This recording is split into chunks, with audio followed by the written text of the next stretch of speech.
1000 कोटीचा घोटाळा केलाय, तुम्ही उल्वेमध्ये येता पाहताय, काय एकत्रित परिस्थिती? बघा, हा भ्रष्टाचार तसं बघितलं तर 50,000 कोटीच्या आसपास जाऊ शकतो।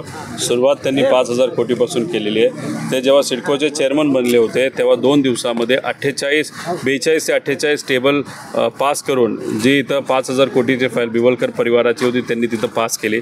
आता इलेक्शनच्या तोंडावर अशी चर्चा आहे, 1000 कोटी रुपये त्यांच्या पक्षाला नाहीतर मंत्री महोदय म्हणजे जे सिरसाटे त्यांना तिथं मिळाले।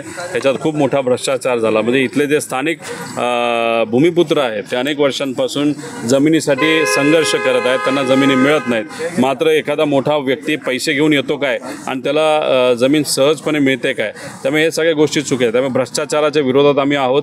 सिरसाटांवर कारवाई झाली पाहिजे आणि याच्या पुढं कुठल्याही एखाद्या व्यक्तीला, मोठ्या व्यक्तीला 1 इंचसुद्धा तिथं जागा द्यायची नाही जोपर्यंत इथं असणाऱ्या भूमिपुत्रांचा प्रश्न संपत नाही। अशा सगळ्यांचे इथं असणाऱ्या लोकांची आमची भूमिका आहे। आपण पाहतोय सिरसाटांची नेमकी भूमिका किंवा 15 दिवसांनी अपॉइंट केलं होतं, ह्याच कामासाठी केलं होतं असं दिसतंय। त्यांना फक्त एवढंच काम दिलं होतं की ह्याच्यावर तू सही कर, त्यानंतर तुला मंत्रिपद देतो। आपलं सरकार आल्यानंतर आता त्यांना मंत्रिपद मिळालं, त्यावेळेस पैसाही मिळाला असेल, त्याच्याजवळ पार्टीला सुद्धा फंड मिळाला। त्यामुळे याच्यामध्ये सगळ्यांचा, त्यांच्या पक्षाचा आणि सिरसाटांचा, त्यांच्या नेत्यांचा खूप मोठा फायदा झाला। पण दुर्दैव असं नुकसान गरिबाचं झालेलं आहे। आता गरिबांच्या वतीने आम्ही सर्वजण लढत आहोत। त्यामुळे जोपर्यंत सिरसाटांना त्यांच्या त्या पदावरनं काढत नाही, आत्ताच्या पदावरनं, तोपर्यंत आम्ही शांत बसणार नाही। त्याच्याचबरोबर भूमिपुत्रांना न्याय मिळत नाही तोपर्यंत इथं असणारी जनता पदाधिकारी आम्ही शांत बसणार नाही। 29 तारखेला जरांगे पाटील मुंबईत येतात, काय आपली नाही, आता ते सामाजिक कार्यकर्ते आहेत, ते कुठल्या पक्षाचे नाहीत, त्यांची कुठली तशी संघटना नाही। अनेक समाज बांधव त्यांना सहकार्य करत असतात, पाठिंबा देत असतात।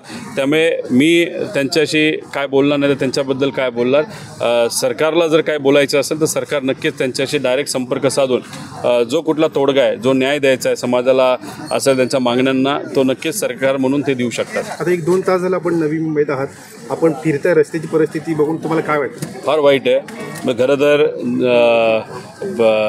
2-3 गाड्या आम्हाला बदलाव्या लागल्या अशी तिथं परिस्थिती आहे। एक छोटीशी लो गाडी होती, नंतर खड्डे बघितल्यानंतर थोडीशी मोठी स्कॉर्पिओमध्ये बसलो, त्यानंतर आता फॉर्च्युनरमध्ये तिथं बसलो। म्हणजे इतकी वाईट परिस्थिती। आता साधे समजा जर एखादी मारुतीची छोटीशी गाडी असेल, त्यातून ये जा करणारे लोकचे लोक, त्यांना खूप मोठ्या प्रमाणात अडचणी आहेत। काही मला बाईकवाले मुलं भेटली, एकाचा ॲक्सिडेंट झाला होता। त्यामुळे पाणी जेव्हा भरतं तेव्हा आम्हाला कळत नाही खड्ड्यामध्ये खड्डा किती खोल आहे, त्यात आमचे ॲक्सिडेंट होतात।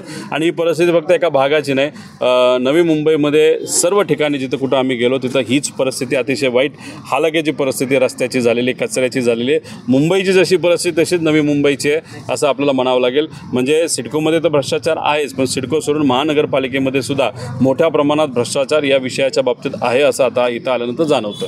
थँक्यू.